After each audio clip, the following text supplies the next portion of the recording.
Scalp missiles కొన్ని fire చేశారు. Scalp missiles కి 350-400 కిలోమీటర్స్ రేంజ్ ఉంది. సో దాన్ని బయట ఏం చేశారు, కొన్ని రఫాల్స్ పాసిబుల్. ఎందుకంటే ఇంకా క్లియర్ కట్ గా ఇండియన్ గవర్నమెంట్ 10 గంటలకు ప్రెస్ మీట్ పెడుతోంది భారత ఆర్మీ. సో కీలక ప్రకటన, అందులో ఈ దాడి ఎలా జరిగింది, మీరన్నట్టు ఏ రకంగా జరిగింది, ఏ వెపన్స్ అంత డీటెయిల్గా చెప్తారో లేదో చూద్దాం. We have to wait. Sanjay గారు, వస్తున్న ఇన్ఫర్మేషన్ ఏంటంటే, అంటే మనం ఇంతకుముందే అనుకున్నట్టు ఆథెంటికేటెడ్ కాందే మనం ఏం చెప్పట్లేదు, ఉదయం నుంచి కూడా మీరు మాట్లాడుతున్నారు. సో ఆపరేషన్ సింధూర్లో ఇప్పటివరకు భారత్ చేసిన ఉగ్రవాద స్థావరాలపై దాడిలో 80 మంది ఉగ్రవాదులు హతమైనట్టు ఒక జాతీయ మీడియా టెలికాస్ట్ చేస్తోంది. సో ఈ ఆపరేషన్ సంబంధించి నేను చెప్పినట్టుగా 10 గంటలకు కేంద్రం ప్రకటిస్తుంది.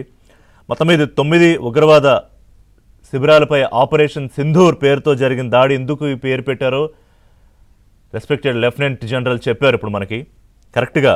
ఎందుకంటే అప్పుడే పెళ్ళయ్యి హనీమూన్కి అని వెళ్ళిన జంట భర్తని కోల్పోయి ఆమె బాధ కాసేపట్లో మన రిపోర్టర్స్ కూడా, మన తెలుగు వాళ్ళు, చంద్రమౌళి ఫ్యామిలీ వాళ్ళు ఆల్రెడీ రియాక్ట్ అవుతున్నారు. అలాగే మధుసూదన్ ఫ్యామిలీ, ఇప్పటికే మిగతా కొన్ని ఫ్యామిలీస్ కూడా రియాక్ట్ అవుతున్నాయి సంజయ్ గారు. సో పహల్గామ్లో భార్యల కళ్ల ముందే భర్తలను చంపిన ఉగ్రవాదులు మన ఆడబిడ్డల నుదుటిన సింధూరాన్ని తుడిచేశారు. దానికి ప్రతీకారమే ఈ దాడి అన్న అర్థంలోనే ఆపరేషన్ సింధూర్ అని పెట్టారు. సంజయ్ గారు. అవునండి, సింబాలిక్ గా చాలా బరువైనటువంటి పేరు పెట్టారు ఆపరేషన్ కి.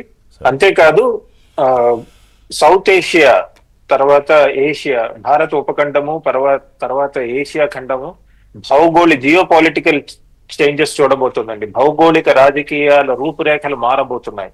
ఇది కేవలం ఇండియా పాకిస్తాన్ మధ్య జరిగింది కాదు. ఎందుకంటే ఈ రోజు భారత్ క్లియర్ గా చూపిస్తోంది దట్ మా మీద టెర్రరిజం చేస్తే మేము ఎట్లా రెస్పాండ్ అవుతాము అని క్లియర్ గా చెప్తోంది. దీనికి పాకిస్తాన్ ఎలా ప్రతిస్పందిస్తుంది దాని మీద మనం వేచి చూడాలి. ఒకవేళ పాకిస్తాన్ కనుక పెద్ద ఎత్తున ప్రతిస్పందించకపోతే భారత్ పై చేయి ఉన్నట్టు తెలుస్తుందండి. ఒకవేళ పాకిస్తాన్ చైనా సహాయంతో పెద్ద ఎత్తున ప్రతిస్పందిస్తే ఇది ప్రొలాంగ్డ్ అవుతుందండి.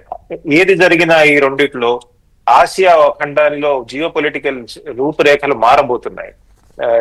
భౌగోళికంగా రూపురేఖలు, పవర్ రిలేషన్స్ మారబోతున్నాయి. సో ఇది మనం గుర్తుపెట్టుకోవాలండి. కొన్ని సంవత్సరాల పాటు మనం ఈ రోజు పొద్దున్న చేయబోయే చర్చ మనం గుర్తుపెట్టుకుంటామండి. ఈ రోజు జరిగిన సంఘటనలు పెద్ద ఎత్తున ప్రతీకార్య చర్య చేసాం. ఒకటి ఇందాక మనం మాట్లాడుకున్నట్టు కూడా ఇది మనం ఏదో పొద్దున్నే లేచి పడుదోకుంటూ పొద్దున ఇళ్ళు పాకిస్తాన్ కొడదాం అనలేదండి. కొన్ని దశాబ్దాలుగా మన మీద చేస్తున్న ఉగ్రవాద చర్యకి ఇది ప్రతిస్పందన అండి. అది మనం చాలా గుర్తు పెట్టుకోవాలి. తర్వాత ఇప్పుడే చూస్తున్నాను, మన ఎక్స్టర్నల్ అఫైర్స్ మినిస్టర్ జైశంకర్ గారు కూడా ట్వీట్ చేశారు. ఆపరేషన్ సింధూర్ బొమ్మ పెట్టి the world must show zero tolerance to terrorism అని చెప్తున్నారండి. అంటే కేవలం ఇది మిలిటరీ స్ట్రైక్స్ తోనే ఆగదు. ప్రపంచవ్యాప్తంగా మనము దౌత్యపరంగా పెద్ద ఎత్తున క్యాంపెయిన్ నిర్వహించబోతున్నాం అండి. అది కూడా వస్తుంది. తర్వాత ఈ స్పెసిఫిక్ టెర్రరిజానికి మన ప్రతిస్పందన చూస్తే ఇందాక మనం అనుకున్నట్టు ఉరీలో కనుక చూసుకుంటే అది క్రాస్ బోర్డర్ యాక్షన్ అంటే విత్ పాకిస్తాన్ ఆక్యుపైడ్ కాశ్మీర్. బాల్కోట్ తీసుకుంటే అది పాకిస్తాన్ ఆక్యుపైడ్ కాశ్మీర్ లేదా అటు పక్కన ఉన్న కాశ్మీర్ లో జరిగిందండి. ఇందాక లెఫ్టినెంట్ జనరల్ రావు గారు చెప్పినట్టు ఇప్పుడు మనం పంజాబ్ లో దెబ్బతీస్తున్నాం అండి. పంజాబ్ లో ఉన్నటువంటి స్థావరాల పైన దెబ్బతీస్తున్నాం. క్లియర్ మెసేజ్ వెళ్తోంది పాకిస్తాన్ కి, ప్రపంచానికి. ఈసారి నుంచి కనుక మీరు మమ్మల్ని ముట్టుకుంటే మేము ఎక్కడైనా ఎప్పుడైనా ఎలా అయినా దెబ్బతీస్తామని చెప్పడం జరుగుతుందండి. తర్వాత ఇప్పటిదాకా 9 స్థావరాలు కొట్టినట్టు చెప్తున్నారండి. అవి ఏమిటవి?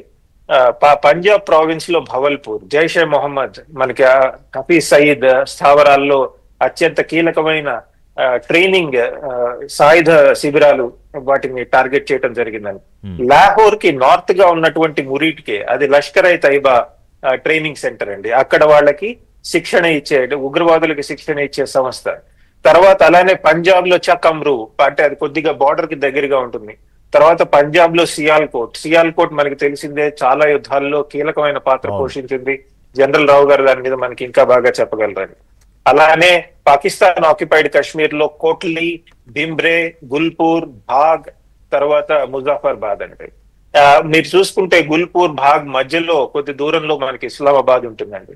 మన వాళ్ళు క్లియర్ గా మెసేజ్ ఇస్తున్నారు, కావాలంటే మీ క్యాపిటల్ ని కూడా మేము కొట్టగలమని. 180 కిలోమీటర్స్ వెళ్ళి భగల్పూర్ లో మనం టార్గెట్ చేశాము అంటే ఇస్లామాబాద్ టార్గెట్ చేయటం లెక్క కాదండి. అండ్ పాకిస్తాన్ ఎయిర్ డిఫెన్సెస్ పూర్తిగా ఫ్లాప్ అయినట్టు తెలుస్తోంది మనకి ఇప్పుడు. ఎందుకంటే ఒక్క మిజైల్ కూడా వాళ్ళు మేము ఆపామని చెప్పట్లేదు. సో అంటే ఏంటి, టోటల్ ఎయిర్ డిఫెన్సెస్ కొలాప్స్ అయ్యాయి పాకిస్తాన్ లో. తర్వాత వాడిన ఎక్విప్మెంట్, ఇందాక జనరల్ రావు గారు చెప్పినట్టు స్కాల్ప్ అంటే లాయిటరింగ్ మ్యూనిషన్స్ అంటారండి. ఇది కేవలం ఇలా ఒక స్ట్రెయిట్ లైన్ లో వెళ్లే